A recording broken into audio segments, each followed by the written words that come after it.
Saya salvok sama UHC Award tadi, ini akan ada setiap tahun ya? Tahun depan, kemarin nih udah kita lakukan, Iya.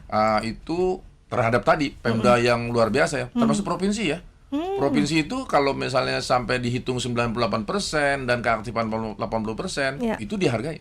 Termasuk tempo hari itu misalnya ya Aceh, DKI, kemudian ada 17 itu provinsi yang masuk. Iya. Termasuk daerah istimewa Yogyakarta.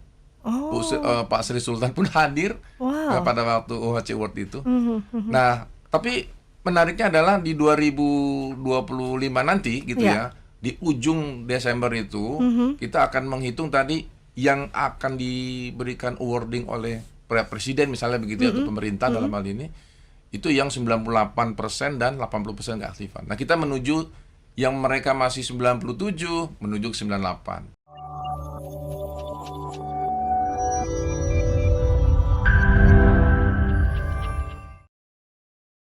Pelosok-pelosok desa, ribuan desa Iya, yang akan disasar ya. betul. Walaupun jumlah totalnya ada 85 ribuan desa, namun paling nggak 10.000 desa aja gitu yang mau Iya, disasar di betul. pesiar ini.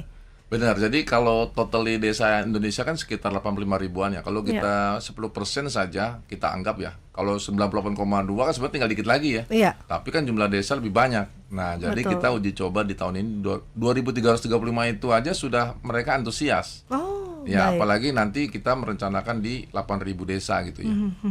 Itu sebenarnya tadi tujuannya sangat mulia sebenarnya, artinya memastikan sih sebenarnya seluruh penduduk Indonesia ini gitu ya, warga negara Indonesia itu tidak sampai ada satupun yang tidak ikut dalam program JKN ini. Untuk Terlindungi. 8.000 ini merata ya? Merata. Indonesia Timur, Barat. Ya, tentu kita melihat dari tadi. Sebenarnya kan mereka yang dari kantor-kantor cabang BPJS itu menginformasikan, dan kebetulan Pemdanya atau aparat desa itu bersemangat untuk mendaftarkan, karena mereka tahu bahwasanya tempat kami ini perlu, dan kemudian memang cakupannya belum maksimal, tingkat keaktifannya belum maksimal gitu. Mhm. Namun tadi juga cukup menggembirakan bahwa ada 300-an desa Pemda yang mendapatkan award, artinya Bukan desa, malah kabupaten. kabupaten. Iya, hampir Wow. 366 apa 68. Sekarang nambah terus soalnya. Yang Artinya itu makin lebih banyak lagi desa yang ada di situ ya. Iya, kalau satu kabupaten berarti kan jumlah desa cukup banyak tuh. Betul. Nah, kalau misalnya dia mendapatkan sertifikat UHC gitu ya, UHC non cut off apalagi, berarti dia sudah 98% ke atas. Wow. Nah, kesimpulannya kalau sudah 98% ke atas dan keaktifannya 80%, dia masuk kategori non cut off. Non cut off tuh maksudnya adalah gini. Ketika ada penduduk di kabupaten tersebut, misalnya mohon maaf nih, ada yang lahir gitu ya dari salah satu penduduk, kemudian perlu biaya untuk ke rumah sakit, itu langsung didaftarkan oleh Pemda dan saat itu pun langsung aktif. Bayarnya ibaratnya belakangan. Oke. Kalau bahasa sederhananya begitu, itu disebut non cut off. Daftar aja dulu gitu ya, bayar Didaftarin belakangan. bahkan sama bahkan Pemda. didaftarin. Karena sudah 98 lebih dan keaktifannya di atas 80%. Kita menyebutnya UHC non cut off atau istilahnya UHC prioritas. Jadi kalau prioritas itu maksudnya gimana? Ya kalau tadi melahirkan atau ada kecelakaan, ternyata dia belum ada JKN, lapor sama Pemda, Pemda akan mengatakan nanti kami akan jamin, masuk aja rumah sakit. Nanti yang jamin BPJS. Oh. Itu yang saya mengatakan tidak ada jeda 1 menit pun. Jadi artinya langsung. Beda kalau misalnya dia UHC tapi cut off. Cut off itu maksudnya tadi belum sampai 98%, keaktifannya belum 80%, masih jauh gitu. Maka kalau misalnya didaftarkan oleh Pemda sekalipun, dalam arti kata Pemda akan jamin nih masih ada jeda waktu. Bulan depan baru, misalnya nih kejadian tanggal 10 atau 11 hari ini, nggak bisa langsung aktif. Nanti tanggal 1 baru aktif itu. Gitu kira-kira gambarannya. Oke, Nah, baik. jadi sekarang banyak tadi yang saya mengatakan kabupaten kota itu berlomba untuk UHC Wow. supaya tadi mereka memastikan warganya jangan sampai jadi masalah dalam mengakses kesehatan gitu. Baik. Itu kira-kira. Ini kalau saya salvok sama UHC Award tadi, ini akan ada setiap tahun ya? Tahun depan, kemarin nih udah kita lakukan. Iya. Itu terhadap tadi Pemda yang luar biasa ya, termasuk provinsi ya. Provinsi itu kalau misalnya sampai dihitung 98% dan keaktifan 80%, Iya. itu dihargai. Termasuk tempo hari itu misalnya ya Aceh, DKI, kemudian ada 17 itu provinsi yang masuk. Iya. Termasuk daerah istimewa Yogyakarta, Pak Sri Sultan pun hadir Wow. pada waktu UHC World itu.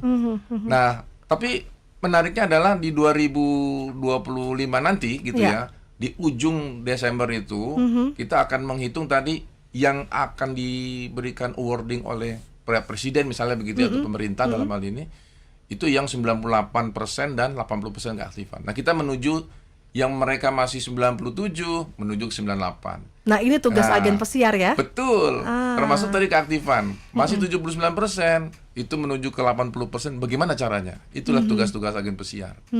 Oke, termasuk juga kita sosialisasikan di sini ya. Betul. Oke, dokter, ini kalau kaitannya dengan rumah sakit yang terafiliasi dengan BPJS Kesehatan ini Betul. bagaimana seluruh Indonesia cakupannya? Baik, itu sebagai informasi. Jadi kalau hampir semua rumah sakit ya, kalau nggak salah sekitar 3.000-an nih, update terus ya. Itu rumah sakit ya, itu baik itu kelas A, B, C ataupun D. Dan itu termasuk ownernya, artinya boleh juga rumah sakit pemerintah pusat, pemerintah daerah, rumah sakit swasta, Ya. rumah sakit misi, yayasan, itu semua rata-rata sudah bergabung. Jadi justru sementara ini justru banyak, mohon maaf ya, rumah sakit juga ada yang belum dan pengen bergabung. Kenapa demikian? Bisa kebayangkan Mbak Tara, kalau misalnya 100% penduduk nanti atau 98% penduduk itu menggunakan JKN, maka rumah sakit itu hidupnya dari mana? Peserta JKN. Betul. Mereka akan mengakses mereka semua. Jadi kalau rumah sakit tidak mau bekerja sama dengan BPJS, mungkin ada tadi yang kelompok 1-2% tadi yang belum dan memang mungkin belum bergabung ya, bukan tidak mau, boleh jadi belum bergabung, belum terinformasi. Mereka akan mengakses itu. Tapi akan lama-lama makin kecil. Jadi semua akan akhirnya akan menggunakan JKN ini. So far, kalau menurut saya sangat terbuka ya. Kita lagi mau mengembangkan, artinya rumah sakit itu bisa saja menambah kapasitas tempat tidur gitu kan, supaya bisa menampung. Karena jumlah angka kesakitan kan juga akan lama makin tinggi, makin banyaknya jumlah cakupan peserta, tentu angka kesakitannya beda ketika dia belum sejumlah 98%. Itu kira-kira. Baik. Dok, tadi mumpung sudah dijelaskan tadi disinggung tentang kelas 321 begitu ya. Ini bagaimana dengan tahun depan 2025? Apakah betul yang didengar oleh orang bahwa akan ada disamakan satu kelas saja? Iya. Kalau saya sederhana kalimatnya begini, tunggu setelah pariwara berikut ya. Itu intinya maksudnya gini. Masih digodok? Ya, masih dalam telaah panjang gitu. Tapi sebenarnya bukan dari BPJS ya, itu dari tentu stakeholder, dalam hal ini kementerian lembaga yang terkait, DJSN, Kementerian Kesehatan gitu ya. Tentu dengan banyak hal lah. Dalam kondisi saat ini memang dalam arahnya ke sana gitu ya. Tapi saya tidak mengatakan pastinya kapan gitu. Mungkin yang lebih tepat nanti stakeholder terkait memang harus menjelaskan gitu. Kesiapannya, karena ini tentu akan dikaji telaahnya panjang ya. Mengenai iurannya, mengenai kapasitasnya, karena kan ada perubahan pasti kan, jumlah kebutuhannya harus seperti apa gitu. Tapi kalau kriterianya dibuat oleh Kementerian Kesehatan ataupun dengan DJSN, kriteria kalau mau satu kelas rawat inap seperti apa gitu. Tapi progres peta jalannya itu nanti mungkin DJSN ataupun Kemenkes dalam hal ini itu mungkin lebih bisa menjelaskan lebih detail. Dan itu pasti juga perlu waktu ya, karena juga akan mensinkronkan dengan rumah sakit yang ada, bagaimana pelayanannya dan lain sebagainya. Betul. Kapasitasnya tentu yang jumlahnya 3.000 rumah sakit itu kan tidak segampang itu ya, tidak semudah itu. Artinya perlu proses lah gitu kira-kira. Mungkin itu kira-kira Mbak Tara. Oke, baik. Jadi bisa dipastikan bahwa sampai dengan saat ini apabila ada sahabat sonora yang mendengar dan ingin mengaktifkan kembali, artinya masih sama skemanya, masih kalau mereka dengan kelas 1, 2, 3 ya masih seperti sama, itu ya? tetap sama. Itu sampai nanti ada regulasi kan mengenai kalau mau jadi berubah, ada perubahan itu tetap sama aja. Oke. Kalau mau tahu aktif ya tadi cukup melihat dari aplikasi Pandawa tadi ya, 08118 165 165. Mudah dihafalnya. 08118 165 165, call centernya 165, atau juga bisa aplikasi mobile JKN. Mobile JKN. Oke, anytime bisa dihubungi di situ. Betul. Tapi kalau Pandawa ada jadwal. Tentu kalau Sabtu Minggu rasanya mereka juga mau malam mingguan juga ya. Iya.